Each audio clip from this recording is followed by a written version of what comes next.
Friends வணக்கம். இன்றைக்கி பார்த்திங்க அப்படின்னா எனக்கு ரொம்ப முக்கியமான நாள். அதனால் இந்த ஒரு வீடியோ தனிப்பட்ட முறையில் அந்த வீடியோவை நான் போஸ்ட் பண்ணுறேன். இந்த வீடியோ பிடிச்சிருந்தால் லைக் பண்ணுங்கள், ஓகேங்களா? அதாவது இன்றைக்கி பார்த்திங்க அப்படின்னா என்னோடய கடையை நான் ஓப்பன் பண்ணி 3வது வருஷம் ஸ்டார்ட் பண்ணுறேன். அதுக்காக ஒரு தேங்க்ஸ் சொல்கிறதுக்காக பார்த்திங்க அப்படின்னா இந்த வீடியோ நான் மேக் பண்ணுறேன். என்னோடய சப்ஸ்கிரைபர் ப்ளஸ் எனக்கு ஆதரவு கொடுத்து நிறைய பேர் பேசியிருக்கிறாங்க. அதே மாதிரி என்கிட்ட திங்ஸ் வாங்கினீங்க, அதே மாதிரி ஆம்ப் ஆர்டர் பண்ணி வாங்கினீங்க. தனிப்பட்ட முறையில் என் மேலே ஒரு அன்பை வச்சு இருக்கீங்க. எல்லாத்துக்குமே பார்த்திங்கன்னா ரொம்ப நன்றி நான் சொல்லிக்கிறேன். ஏன்னா உங்களோட ஆதரவு இல்லாமல் நான் இந்த இடத்துல உட்காந்துருக்க முடியாது. ஏன்னா அவங்களோட நீங்கள் வியூஸ் பார்க்கறதுனால தான் நான் இந்த இடத்துல உட்காந்துட்டு இருக்கேன். அதனால் கண்டிப்பாக நான் எல்லாத்துக்கும் முதல்ல தேங்க்ஸ் சொல்லியிருக்கிறேன். ஏன்னா ஒரு செல்ஃபி ஆடியோ அப்படின்னு நான் ஒரு பேர் வச்சதே பார்த்திங்கன்னா எல்லாருமே என்ன செல்ஃபி ஆடியோ அப்படின்னு வச்சுருந்து சொல்லி நிறைய பேர் ஃபஸ்ட் ஆரம்பத்தில் சொன்னாங்க. அதெல்லாம் எதுவுமே நான் பொருட்படுத்தாமல் எனக்கு பிடிச்ச மாதிரி நான் ஒரு வேலையை செய்கிறேன். அதுக்காக இந்த பேரை நான் வச்சுருக்கிறேன். புதுசாக நீங்கள் ஒரு ஒரு ஒரு வேலையை நீங்கள் ஸ்டார்ட் பண்ணுறீங்க அப்படின்னா அதில் எவ்வளோ கஷ்டம் இருக்குது அப்படின்னு பார்த்தீங்கன்னா அது அடிப்பட்டவங்களுக்கு மட்டும்தான் தெரியும். அந்த மாதிரி நானும் இந்த வேலையில் செய்யும் போது நிறைய கஷ்டப்பட்டு நிறைய அடிபட்டு அதுக்கப்புறம் தான் ஓரளவுக்கு நான் ஸ்டேஜில் இருக்கேன். அந்த மாதிரி எனக்கு தெரிஞ்சவங்களே பார்த்திங்க அப்படின்னா இந்த ஃபீல்டில் நான் புதுசாக ஸ்டார்ட் பண்ணுறேன்னு சொல்லிவிட்டு என்னால் முடியலை, அந்தளவுக்கு வருமானம் வரல அப்படின்னு சொல்லிட்டு நிறைய பேர்லாம் இதை விட்டுட்டு நிறைய பேர்லாம் போயிருக்கிறாங்க. ஏன்னா இது இந்த தொழில் மட்டும் கிடையாது, எந்த தொழில் எடுத்தாலும் நீங்கள் முழுசாக ஒரு ஈடுபாடு விட்டு பண்ணணும். ஸ்டார்டிங்கில் நீங்கள் நினைக்கிற மாதிரி ஒரு அமௌண்ட்டு எதுவுமே வரவே வராது. அது நல்லாவே நீங்கள் புரிஞ்சுக்கிங்க. ஏன்னா எடுத்த உடனே நீங்கள் அமௌண்ட்டு எதிர்பார்த்தீங்க அப்படின்னா ரொம்ப கஷ்டம்.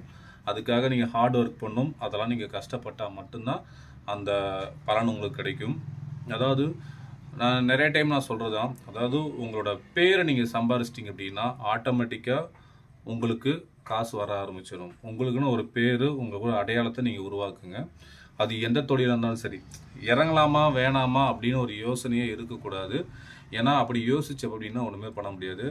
நான் இந்த ஃபஸ்ட்டு நான் கடையை நான் ஸ்டார்ட் பண்ணும்போது பார்த்தீங்க அப்படின்னா என்னோடய கடையில் எந்த திங்ஸுமே கிடையாது, ஓகேங்களா? எதுவுமே இல்லாமல் ஒரே ஒரு டேபிள் வச்சு தான் நான் ஆரம்பித்தேன். அதுக்கப்புறம் கொஞ்சம் கொஞ்சமாக டெவலப் ஆகி இந்த இடத்துல உட்காந்துருக்கேன்.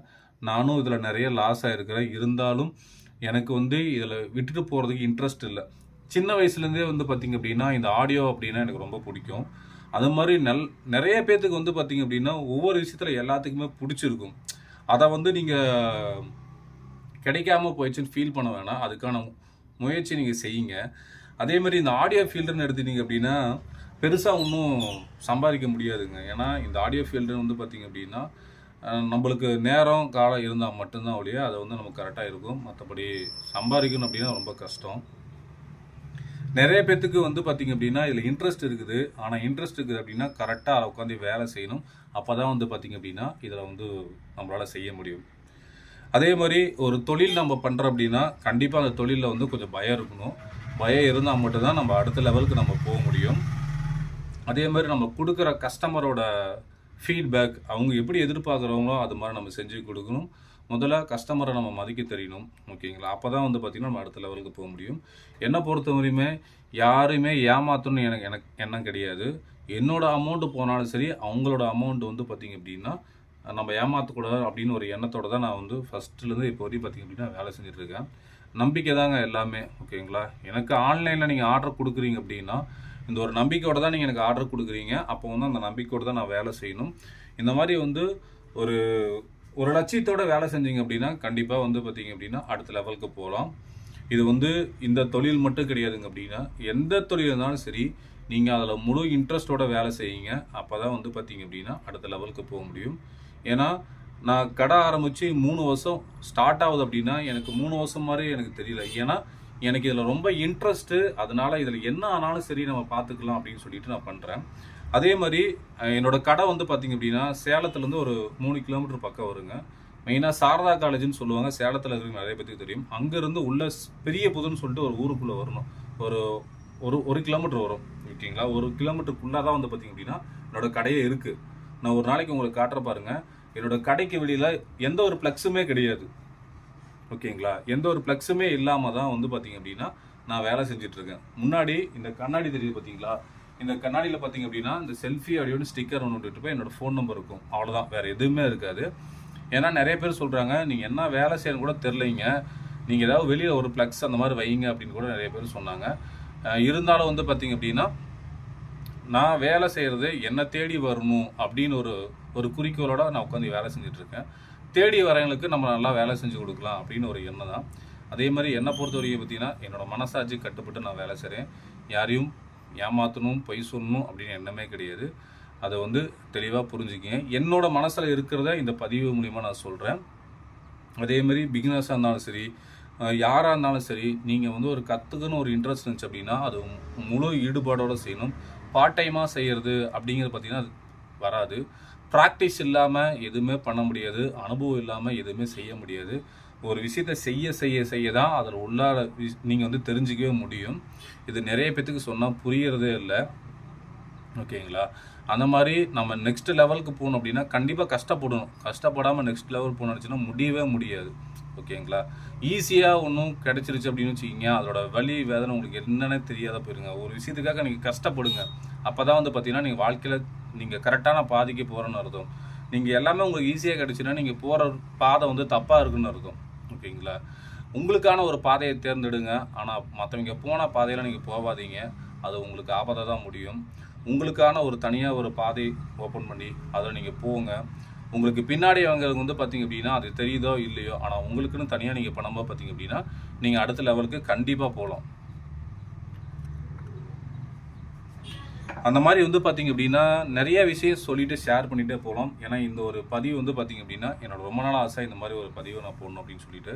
ஏன்னா இதை போட்டால் கூட ஒரு சிலர் வந்து இவனுக்கு வேலை இல்லை, பொழப்பு இல்லை, இந்த மாதிரி வீடியோ போட்டு வியூஸு சப்ஸ்கிரைப் வரதுக்காக போட்டுட்ருக்கா அப்படின்னு கூட சொல்லலாம். என்னோட சப்ஸ்கிரைபர் என்ன விரும்பி இந்த வீடியோ பார்க்குறவங்க போது உங்களுக்கு யூஸ்ஃபுல்லாக இருக்கட்டும். எந்த ஒரு வேலையாக இருந்தாலும் சரி தளர்ந்து போகாதீங்க. அதே மாதிரி ஸ்டூடெண்ட்டு, அதே மாதிரி படிக்கிற பசங்க யாராவது இருந்தீங்க அப்படின்னா முதல்ல படிப்பை பாருங்கள், ஓகேங்களா. படிப்பு தான் ஃபஸ்ட்டு உங்களுக்கு, அதுக்கப்புறம் நீங்கள் வேறு பார்க்கலாம். ஏன்னா நான் படிக்கலை, உண்மையை சொல்லப்போனால் 10th நான் ஃபெயில் தான், அதுக்கப்புறம் நான் படிக்கலை.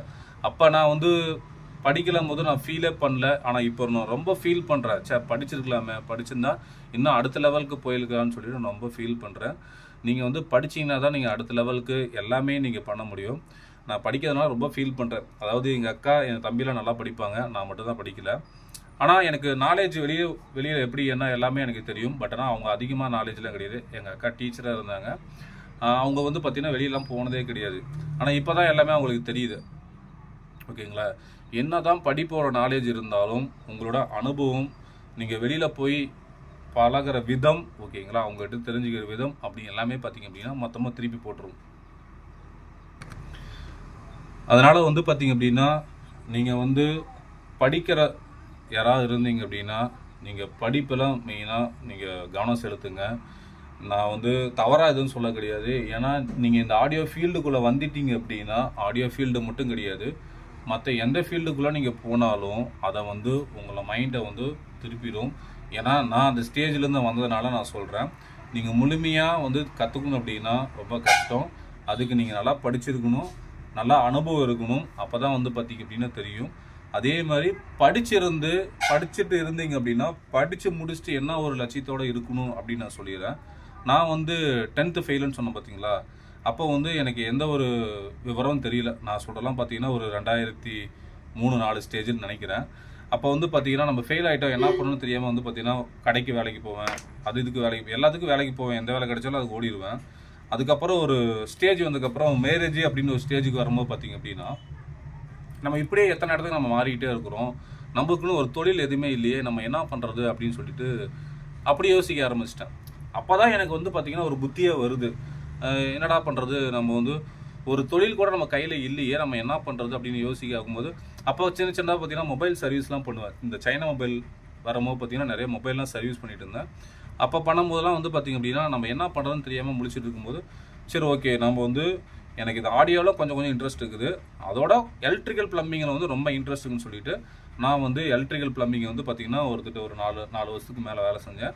அதுக்கப்புறம் அங்கேருந்து தனியாக வந்து அதுக்கப்புறம் தனியாக நான் வேலை செஞ்சுட்டு இருந்தேன். இந்த கொரோனா வரும்போது மட்டும்தான் வந்து பார்த்திங்க அப்படின்னா ஃபுல் டைம் வந்து பார்த்தீங்கன்னா அதில் உட்காந்துக்கிட்டேன். இந்த ஆடியோ ஃபீல்டு வந்து பார்த்திங்க அப்படின்னா பார்ட் டைமாக நான் பண்ணிகிட்டு இருந்தேன். அதுக்கப்புறம் பார்த்திங்க அப்படின்னா இதை ஃபுல் டைமாக மாறிடுச்சு. சரி வீட்டில் இருந்துட்டு நம்ம என்ன பண்ணுறது அப்படிங்கிறத பார்த்தீங்கன்னா நான் ஃபுல் டைமாக வந்து பார்த்திங்கன்னா இதுக்கு நான் மாறிட்டேன். அப்புறம் அந்த எலக்ட்ரிக்கல் ப்ளம்பிங் வேலை செய்யும்போது பார்த்திங்க அப்படின்னா ஆள் வச்சு செய்கிறது பார்த்திங்கன்னா ரொம்ப கஷ்டம். இப்பயும் அந்த மாதிரி வேலை செய்கிறது கண்டிப்பாக அதனோட அனுபவம் இருக்கும். எலக்ட்ரிக்கல் ப்ளம்பிங் வேலை செய்யும்போது பார்த்திங்க அப்படின்னா பசங்களை வச்சு நான் வேலை செய்யும்போது கரெக்டான டைம் வர மாட்டாங்க. அது முக்கியமான வேலை இருக்கும், ஆளுங்க வர மாட்டாங்க. அப்படி வராத போது ரொம்ப சிரமமாக இருக்கும். ஏன்டா இதை வேலை செய்கிறோமா அந்த மாதிரி ஒரு சுச்சுவேஷன் ஆயிரும். அதுக்கப்புறம் காலையில் நான் 6 மணிக்கு போவேன், நைட்டு வரதுக்கு 1 மணி 2 மணி ஆகும். மறுபடியும் காலையில் ஓடுவேன். இப்படி தான் பார்த்திங்கன்னா வேலை நான் செஞ்சுட்டு இருந்தேன். ஒரு கட்டத்துக்கு அப்புறம் என்னால் முடியல. ஓகே நம்ம என்ன பண்ணுறதுன்னு தெரியாமல் வச்சுட்டு பார்த்தீங்கன்னா தொழில் நான் கற்றுக்கிட்டேன். எலக்ட்ரிக்கல் வேலை தெரியும், ப்ளம்பிங் வேலை தெரியும், இப்போ இந்த ஆடியோ செக்ஷனும் எனக்கு தெரியும். மொபைல் ஓரளவுக்கு பண்ணுவேன், டிவியும் ஓரளவுக்கு பண்ணுவேன். அப்போ வந்து நம்மளுக்கு கையில் தொழில் இருக்குது, எதை வந்தாலும் நம்ம செஞ்சிடலாம் அப்படின்னு ஒரு கான்செப்டில் நான் இறங்கிட்டேன். ஆனால் இதில் எனக்கு பிரச்சனைன்னு கேட்டிங்கன்னா படிப்பு நாலேஜ் இல்லாதனால வந்து பார்த்திங்க அப்படின்னா எனக்கு நிறையா பின் வாங்கிட்டேன். நான் யோசிப்பேன், நம்மளுக்கு அது தெரியலையே அப்படின்னு சொல்லி யோசிப்பேன். இருந்தாலும் எனக்கு வந்து வேலை தெரியும். இப்போ நான் இந்த கடையை நான் மூடிட்டு போனாலும் நான் போய் ஒருத்தர்கிட்ட போய் வேலை செஞ்சேன் அப்படின்னா, ஒரு எலக்ட்ரிக்கல் ப்ளம்பிங் வேலை செஞ்சேன் அப்படின்னா எனக்கு ஒரு நாளைக்கு வந்து ஒரு 800 ரூபாயிலிருந்து ஒரு 1000 ரூபா வரை எனக்கு கூலி கிடைக்கும். ஆனால் இருந்தாலும் நம்ம சொந்த காலில் நிற்கிறோம் அப்படின்னு ஒரு இதாக இருக்கலாம். ஓகேங்களா? அதனால் வந்து நீங்கள் தொழிலும் கற்றுக்கணும், ஆனால் வந்து உங்கள் படிப்பு தான் ரொம்ப முக்கியம். ஓகேங்களா? ரொம்ப நாளைக்கு ஒருத்தர் போய் நம்ம வேலை செய்ய முடியாது. ஒரு காலகட்டத்துக்கு அப்புறம் பார்த்திங்க அப்படின்னா நம்மளுக்கு வந்து அடுத்த லெவலுக்கு போகணும்னு தெரியும். அதனால் வந்து நீங்கள் உங்கள் ரொம்ப படிப்பு ரொம்ப முக்கியம். இப்போ இருக்கிற சூழ்நிலைக்கு வந்து படிப்பு தான். படிப்பு இல்லாமல் நம்ம எதாவது ஒன்று பண்ணணுச்சு அப்படின்னா கண்டிப்பாக முடியாது. அதனால் வந்து நீங்கள் கற்றுக்குங்க, நான் வேணான்னு சொல்ல. முழு ஈடுபாடில் உட்காந்திங்க அப்படின்னா உங்களோட படிப்பை நீங்கள் வந்து மிஸ் பண்ணிடுவீங்க. ஏன்னா நான் அந்த மாதிரி பண்ணுறதுனால தான் என்னோடய தப்பு. என்னோடய அக்கா, எங்கள் வீட்டில் எல்லாமே பார்த்திங்க அப்படின்னா சொன்னாங்க, படிக்க சொன்னாங்க. நான் படிக்காதனால ரொம்ப நான் வந்து சிரமப்பட்டுட்ருக்கேன். அந்த மாதிரி நீங்களும் இருக்காதீங்க. இப்போ இருக்கிற பசங்களாம் நான் பார்க்கும்போது பார்த்திங்க அப்படின்னா என்னடா இப்படி இருக்கிறாங்க, ஒரு வண்டி இல்லைன்னா வீட்டில் அடம் பிடிச்சி வண்டி கேட்குறாங்க, இப்படிலாம் நடத்துக்கிறாங்க. நான் வந்து 2008 ஸ்ப்ளெண்டர் வண்டி எடுக்கும்போது 15 வருஷம் முடிஞ்சு 16 வருஷம் ஸ்டார்ட் ஆகுது. ஸ்ப்ளெண்டர் வண்டி எடுக்கும்போது எங்கள் அப்பா எனக்கு எடுத்து கொடுத்தாரு. இன்னமும் அதே வண்டி தான் நான் வச்சு ஓட்டிகிட்ருக்கேன். இது வரையுமே என்னால் ஒரு வண்டியை சேஞ்சஸ் பண்ண முடியல, சூழ்நிலை அந்த மாதிரி. அதுக்கப்புறம் மேரேஜ் ஆனதுக்கப்புறம் அது இது ஃபேமிலியெல்லாம் பார்க்கும்போது பார்த்திங்க அப்படின்னா எல்லாமே டோட்டலாக சேஞ்சஸ் ஆகிடுச்சு. ஆனால் இப்போ இருக்கிற பசங்க எல்லாமே பார்த்தீங்கன்னா R15 டியூக்கு எல்லாரும் இன்னமும் வண்டி வச்சுக்கிறாங்க. வண்டி ரேட்லாம் பார்த்தீங்கன்னா 2 லட்சம் 3 லட்ச ரூபா போகுது. அதை யோசிக்கும் போது பார்த்திங்க அப்படின்னா நமக்கு அந்த வண்டியே தேவைடா அப்படிங்கிற மாதிரி ஒரு காலகட்டத்துக்கு வந்துச்சு. வயசு அந்த மாதிரி. சரிங்களா? ஏன் சொல்கிறேன் அப்படின்னா இது நிறைய பேத்துக்கு புரியறதில்ல, எடுத்து சொன்னாலே யாரும் கேட்க போகிறதில்ல. இப்போ நான் இந்த வீடியோ போடுறேன் அப்படின்னு இதுவே கூட ஒரு சில பைத்தியக்காரன்னு நினைப்பாங்க. ஆனால் அது நினைக்கிறவங்க நினச்சிட்டு போகிறாங்க. ஆனால் அடிப்பட்டவங்களுக்கு இந்த விஷயம் நான் என்ன சொல்கிறேன்னு தெரியும். எனக்கு ரொம்ப முக்கியமான நாள், அதனால் வந்து இந்த ஒரு பதிவு போடுறேன். எனக்கு ரொம்ப இன்றைக்கி வந்து பார்த்திங்கன்னா ரொம்ப சந்தோஷமாக இருக்கேன். ஏன்னா நம்ம ஒரு சின்ன சின்ன மூமெண்ட்டெல்லாம் வந்து மிஸ் பண்ணிட்டா திருப்பி கிடைக்கவே கிடைக்காது. அது கிடைக்கிறதுக்காக நீங்கள் ரொம்ப கஷ்டப்பட்டுருப்பீங்க. அது கிடைச்சிருச்சு அப்படின்னா நீங்கள் ரொம்ப சந்தோஷப்பட்டுருப்பீங்க. ஆனால் அது கிடைக்காதனால நீங்கள் ரொம்ப கஷ்டப்பட்டுருப்பீங்க. அது மாதிரி என்னோடய கடையை நான் இந்த இடத்துல வந்து பார்த்திங்க அப்படின்னா சாமி ஃபோட்டோலாம் வச்சு காலையில் வச்சு நான் பூஜை பண்ண ஒரு மூமெண்ட்டெல்லாம் வந்து பார்த்திங்கன்னா என்னால் மறக்கவே முடியல. ஏன்னா அதை லைஃப்பில் நான் தனியாக நிற்கிறேன் அந்த இடத்துல. அப்படிங்கும்போது வந்து பார்த்திங்கன்னா அதை மறக்கவே முடியாது. அதனால் வந்து இதெல்லாம் அனுபவம். இது உங்களுக்கு அது புரியாது, ஒரு சிலருக்கு புரியாது, ஒரு சிலருக்கு புரியும். கண்டிப்பாக நான் வந்து அடுத்த லெவலுக்கு இந்த வருஷம் நான் இந்த வீடியோ போகிறேன்னா அடுத்த வருஷத்தில் என்னோடய கடை எல்லாத்தையுமே சேஞ்சஸ் பண்ணி காட்டுறேன். முடிஞ்ச அளவுக்கு ட்ரை பண்ணுறேன். ஏன்னா சூழ்நிலை எப்படி இருக்குன்னு தெரியாது. எல்லாத்தையுமே சேஞ்சஸ் பண்ணணும், ஒரு பிராண்டடுக்கு ஈக்குவலாக நம்ம பண்ணணும் அப்படிங்கிற மாதிரி என்னோடய செட்டப்லாம் இருக்குது. கண்டிப்பாக மாற்றுவேன். அதுக்கு உண்டான முயற்சி கண்டிப்பாக நான் செய்வேன். நெக்ஸ்ட்டு வருஷம் இதே மாதிரி நான் போடும்போது பார்த்திங்க அப்படின்னா என்னோடய வீடியோவே வந்து பார்த்திங்கன்னா வேறு விதமாக இருக்கும். அதை பிளான் பண்ணி தான் நான் செய்கிறேன். ஓகே ஃப்ரெண்ட்ஸ், இந்த வீடியோ பிடிச்சிருந்தா லைக் பண்ணுங்கள், ஷேர் பண்ணுங்கள். ரொம்ப நன்றி, எல்லாத்துக்கும் ரொம்ப தேங்க்ஸ் சொல்லிக்கிறேன். ஏன்னா வந்து நீங்கள் எல்லாமே இந்த அளவுக்கு நான் வந்திருக்க முடியாது. ரொம்ப நன்றி. நெக்ஸ்ட் வீடியோ சந்திக்கலாம். நன்றி, வணக்கம்.